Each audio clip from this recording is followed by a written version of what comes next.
Hola a todos, vamos a comenzar con la tercera unidad de histología. En este video vamos a ver el aparato circulatorio o cardiocirculatorio. Vamos a empezar viendo generalidades, luego vamos a ver los vasos y por último el corazón.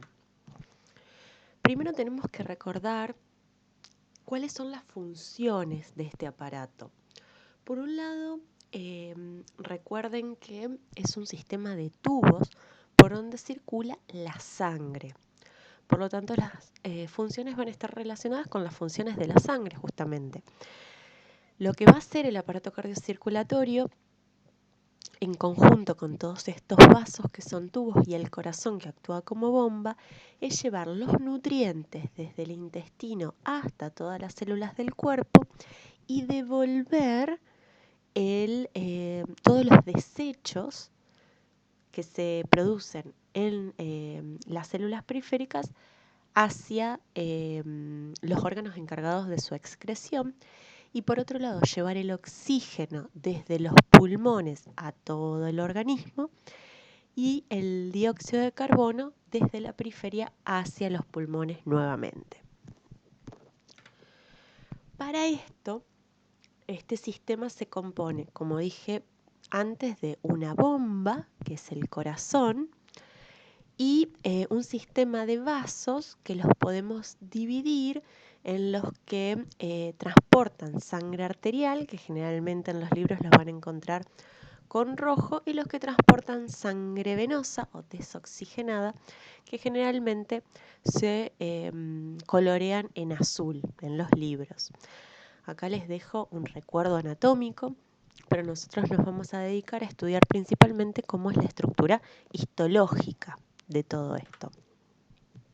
Antes de empezar con cada uno de los componentes, vamos a aprender cuál es la estructura general de los vasos, porque esto nos va a ayudar a no tener que estudiar cada uno de los vasos en particular, sino sabiendo la estructura general, poder diferenciar cuáles son las cosas que cambian de estructura a estructura. Vamos a ver.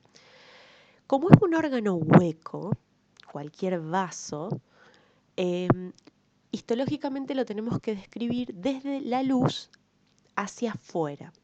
Entonces, siempre vamos a comenzar con la capa más interior de ese vaso, que se denomina íntima o túnica íntima, que está compuesto por endotelio, que es epitelio plano simple, y tejido conectivo. Luego de esta túnica íntima viene la túnica media, que se compone de músculo liso y una capa de tejido conectivo. Y por último, una túnica adventicia que está compuesta por tejido conectivo. Acá podemos ver que la capa más interna es el endotelio, fíjense que son células planas, luego una capa de músculo y posteriormente una capa de tejido conectivo. Recuerden que siempre entre medio hay capas finitas de tejido conectivo. Como estructura general del sistema circulatorio, sin contar el corazón, podemos decir que vamos a encontrar siempre arterias, venas y en el medio los capilares, que siempre son redes capilares, son vasos de muy pequeño diámetro, ahora lo vamos a ver, que se ramifican y es donde se produce el intercambio gaseoso y el intercambio de nutrientes y desechos. Por lo tanto, en esta red capilar vamos a tener parte con sangre oxigenada y parte con sangre desoxigenada. Las arterias, al igual que como lo vieron en anatomía, las estudiamos generalmente desde las de mayor tamaño, que se van ramificando y haciéndose de menor calibre, y al revés las venas. Las venas las estudiamos desde menor calibre hacia mayor calibre. Arterias podemos clasificarlas en arterias de gran calibre o arterias elásticas, de mediano calibre o arterias musculares y de pequeño calibre, que también se denominan arteriolas. Las capas van a ser siempre las mismas, pero vamos a ver características de cada una de ellas. Las arterias elásticas, un ejemplo de arteria elástica es la aorta. Fíjense que el diámetro es de más de 10 milímetros, son arterias grandes, no son las más frecuentes. Vamos a tener siempre estas tres capas, una túnica íntima que siempre va a comenzar con un endotelio, o sea, epitelio plano simple, luego una lámina basal de tejido conectivo laxo con células musculares lisas y una lámina elástica interna, o sea, con fibras elásticas. Luego una túnica media que tiene también una membrana elástica con fibras elásticas y de colágeno, una gran cantidad de capas de células musculares lisas y lo que se llama vasa vasorum, que es un sistema de vasos que están nutriendo esta capa debido a que es una capa muy gruesa, muy importante. Y por último, una túnica adventicia que tiene tejido conectivo y una lámina elástica externa y también presenta vasa vasorum. Yo acá les dejé algunas imágenes histológicas, esto lo van a ver bien en los prácticos, pero para que tengan una idea de todas estas capas, cómo se ven al microscopio óptico. Las más frecuentes que vamos a encontrar en los preparados histológicos son las arterias musculares y las arteriolas. En el caso de las arterias musculares, fíjense que el diámetro puede ir entre 10 y 0,1 milímetro, ya tenemos bastante variedad, esas son las más frecuentes que vamos a ver en los preparados. Y ven que la túnica íntima también comienza con un endotelio, o sea, epitelio plano simple, después hay una lámina basal de tejido conectivo y una lámina elástica interna. La túnica media también tiene principalmente células musculares lisas, pero acá vamos a tener muchas menos capas, entre 4 y 10.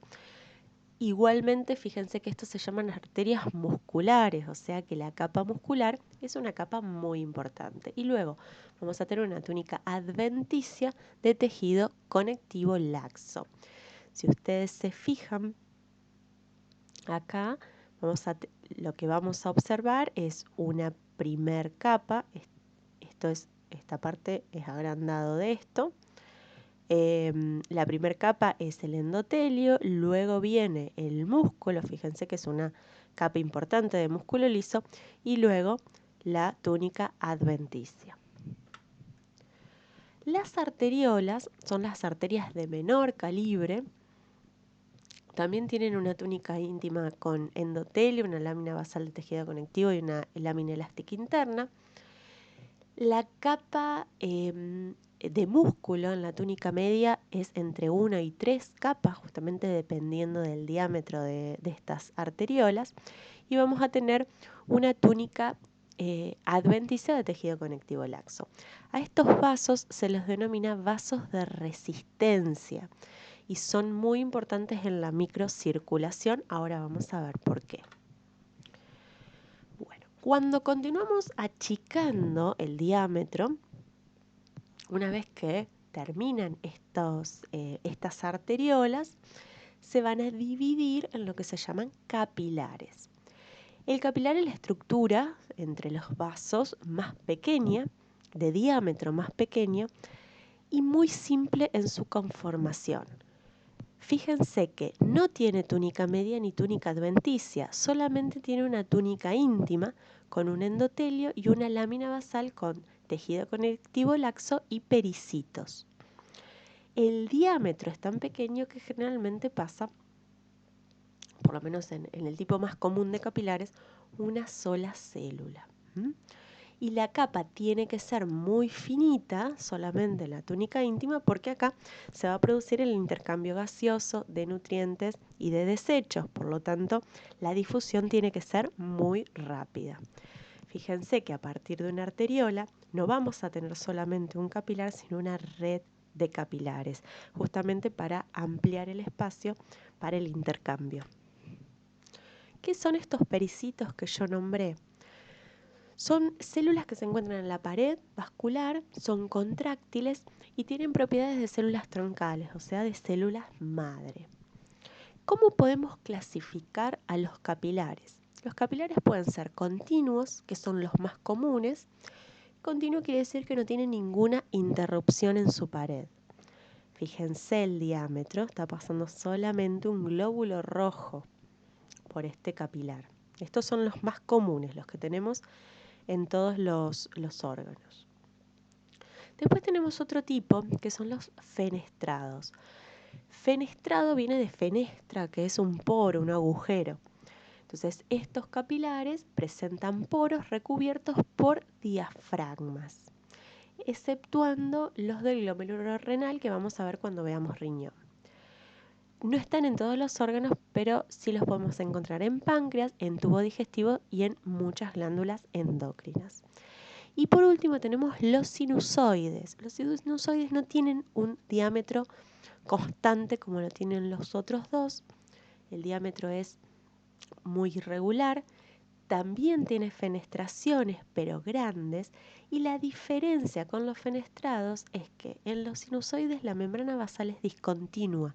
En cambio, en los fenestrados la lámina basal es continua. ¿Dónde vamos a encontrar capilares sinusoides o sinusoidales? En el hígado, en la médula ósea y en algunos órganos linfoides, por ejemplo, el vaso. Acá tenemos un ejemplo de capilar. Es muy difícil verlos al microscopio óptico porque son muy pequeñitos. En este caso estamos viendo un corte longitudinal de un trozo de un capilar.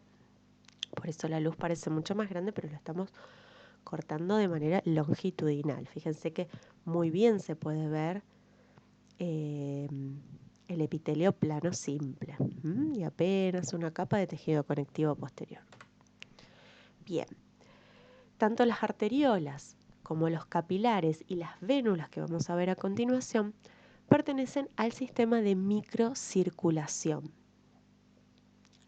¿Qué es lo que permite este sistema de microcirculación? Permite la hematosis, o sea, el equilibrio del medio interno gracias a estos tres componentes, las arteriolas, los capilares y las vénulas postcapilares, o sea, estas vénulas que se arman luego de la red capilar.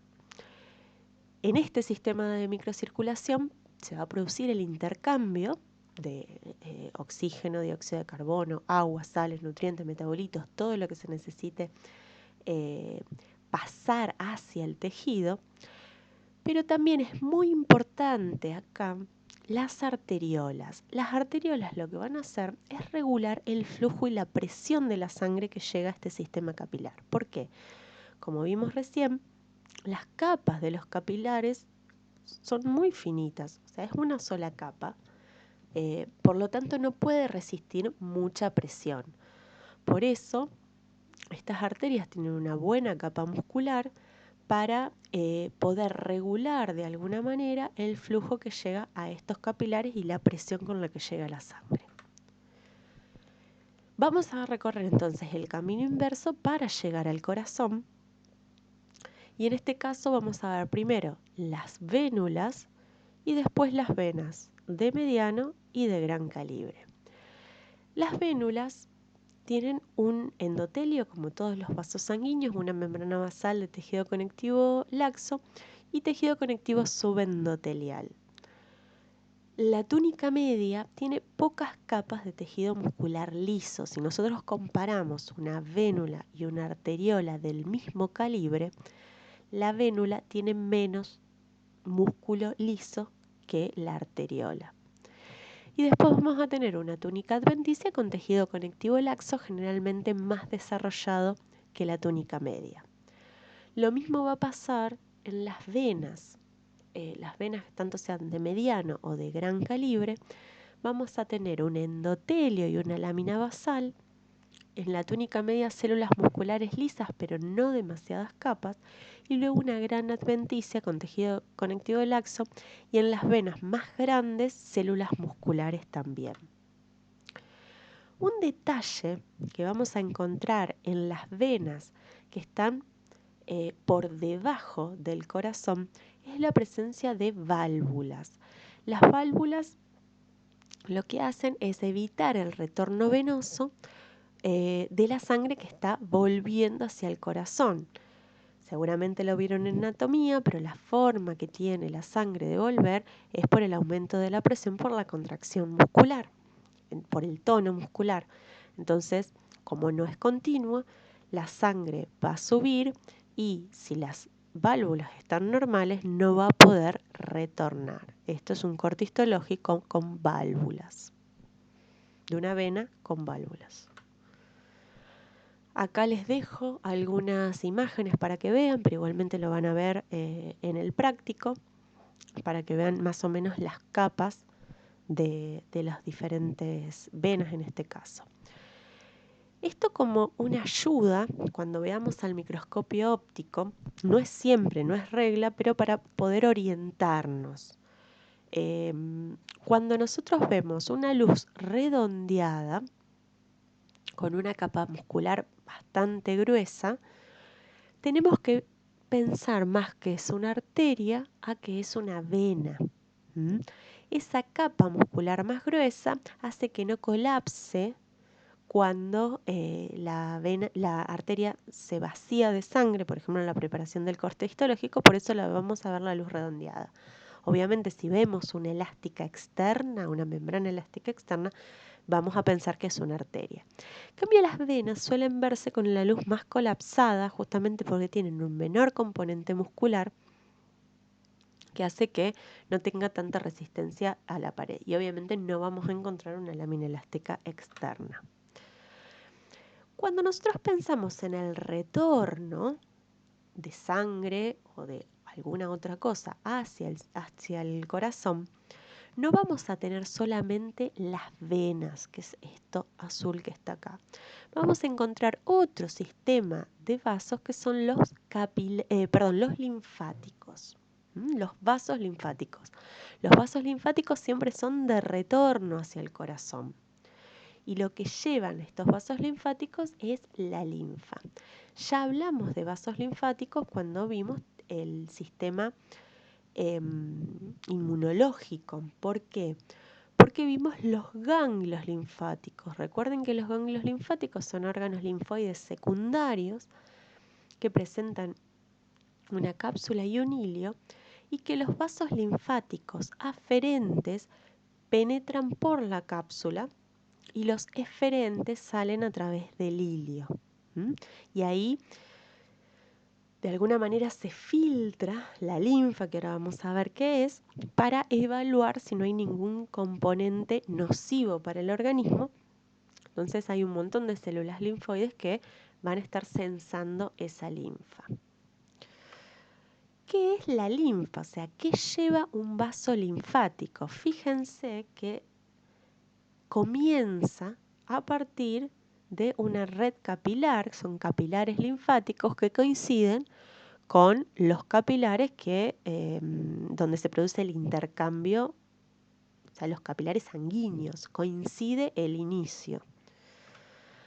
Pero lo que transportan no es sangre, es linfa. La linfa es un líquido transparente que se encuentra dentro de estos vasos linfáticos y se produce a partir del exceso de líquido que sale de los capilares sanguíneos al espacio intersticial.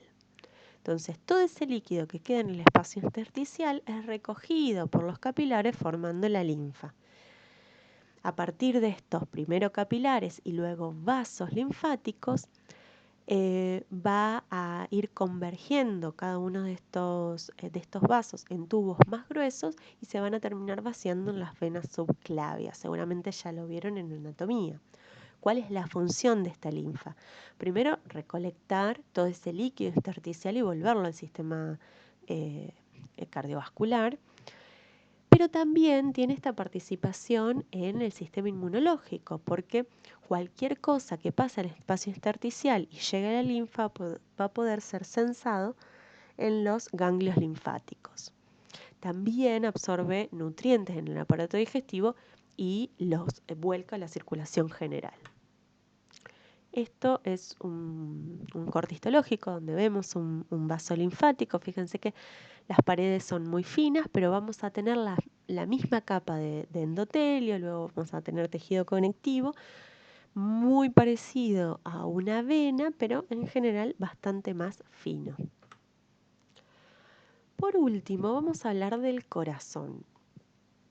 simplemente para recordar que el corazón tiene los ventrículos y las aurículas y la salida y entrada de vasos muy importantes, donde las capas de estos vasos de gran calibre se continúan con las capas del corazón. Como cualquier otro componente del sistema cardiocirculatorio, el corazón está compuesto por capas. Por una capa más interna desde la luz que se denomina endocardio, una media que se denomina miocardio y una más periférica que se denomina pericardio. El endocardio también está formado por endotelio, epitelio plano simple. Luego una capa de tejido conectivo con fibras elásticas y una capa subendocárdica que presenta tejido conectivo con una gran cantidad de vasos, nervios y fibras de Purkinje, que ya veremos lo que es. Luego de esta capa de endocardio viene el miocardio. El miocardio está formado, es la capa más gruesa del corazón y está formado por tejido muscular. Recuerden que el tipo de tejido muscular que se encuentra en el miocardio es estriado cardíaco. En cambio, en todos los vasos es liso. Este es un tipo de músculo especial que se encuentra solamente en el corazón. También vamos a encontrar en algunos sectores células mioendocrinas. Vamos a ver después qué secretan. Y por último, la última capa, la más periférica, es el pericardio, que está formado por dos capas, una visceral y una parietal de serosa. Y la serosa es mesotelio, que es epitelio plano simple más una capa de tejido conectivo. La estructura del corazón se ancla en lo que se llama el esqueleto cardíaco, que está formado por tejido conectivo denso donde se inserta este músculo estriado cardíaco y va a estar constituido por anillos fibrosos alrededor del nacimiento de la aorta, de la pulmonar y los orificios auriculoventriculares, el trígono fibroso, acá los anillos fibrosos que están azul, el trígono fibroso, y el tabique intermembranoso, que es la parte más superior del tabique interventricular. Este esqueleto sirve para que la mayor parte de las fibras del miocardio se puedan fijar a él de una manera en general con forma de espiral, va a estar bastante compleja, pero no vamos a tener solamente estas fibras, vamos a decirle, más comunes que se unen al esqueleto cardíaco. Dentro de todas las fibras del miocardio, o sea, todas las células miocárdicas, también vamos a tener dos tipos más especiales. Unas que se especializan en secreciones endócrinas, que se encuentran principalmente en la aurícula, que producen diferentes péptidos que regulan, entre otras cosas, la presión arterial, como el péptido natriurético auricular, que es un ejemplo, pero hay otros. Y también vamos a tener unas células muy importantes, que son células del miocardio especializadas que van a generar impulsos eléctricos y otras que los van a conducir. ¿Por qué? Porque el corazón se contrae, es una contracción que no depende de nuestra voluntad y que se genera automáticamente en ciertos nodos, porque hay células que se denominan células nodales, que pueden despolarizarse automáticamente. O sea, que pueden producir un potencial de acción de manera automática y con cierta frecuencia. Eso lo que nos va a dar es la frecuencia cardíaca. La frecuencia cardíaca, si bien está generada, o sea, las contracciones están generadas por el corazón, pueden ser reguladas por el sistema autónomo. Todas estas fibras especiales que les estoy contando que generan los impulsos eléctricos se agrupan en lo que se llama el sistema de conducción cardíaco, que son, como les dije, las células o estructuras que van a producir y transmitir el estímulo eléctrico para permitir la contracción muscular. Vamos a tener 4 componentes principales, que son el nodo sinusal, el nodo auriculoventricular, el haz de His y las fibras de Purkinje. Esto es más un recuerdo anatómico, pero para que se ubiquen más o menos, el nódulo sinusal, el nódulo auricular, el haz de His, que luego se divide, y las fibras de Purkinje. El haz de His y las fibras de Purkinje lo que hacen es transmitir justamente el estímulo. Solamente les nombro el nodo sinusal. No vamos a estudiar a fondo la fisiología, esto lo van a ver en fisio, pero para que recuerden que es el primer componente, es donde se inicia justamente el latido cardíaco, es subepicárdica, y la principal característica es justamente el automatismo de estas células, o sea, se despolarizan espontáneamente con una frecuencia entre 60 a 100 impulsos, una frecuencia media de 70 veces por minuto, quiere decir que está generando más o menos 70 latidos por minuto, que eso es nuestra frecuencia cardíaca. Eso inicia, o sea, acá se inicia ese impulso eléctrico, que luego es retrasado en el nódulo auriculoventricular y mediante las de His y las fibras de Purkinje llevados al resto del corazón. O sea, este nodo sinusal se denomina marcapaso natural porque justamente es el que determina la frecuencia cardíaca. Bueno, acá también les dejo algunas imágenes para que miren un poquito. Más que nada tengan en cuenta, fíjense, esto es el endocardio. Todo esto es el miocardio y después tenemos acá el epicardio. Fíjense el volumen de este miocardio. Muy bien, hasta acá está este video. Van a tener una guía de actividades y va a estar subida ya el texto. Seguimos con el Gardner, está mal escrito. El sistema circulatorio. Pueden usar cualquier otro libro de histología. De esta clase recuerden que tienen que saber, recordar la estructura básica de un vaso sanguíneo, la clasificación de los vasos, las características que distinguen a cada vaso sanguíneo, más que nada para poder diferenciarlo en un microscopio óptico, y la estructura general del corazón, cuáles son sus capas y cuáles son los tejidos que la forman. Por ahora nada más. Muchísimas gracias y la próxima clase vamos a ver respiratorio.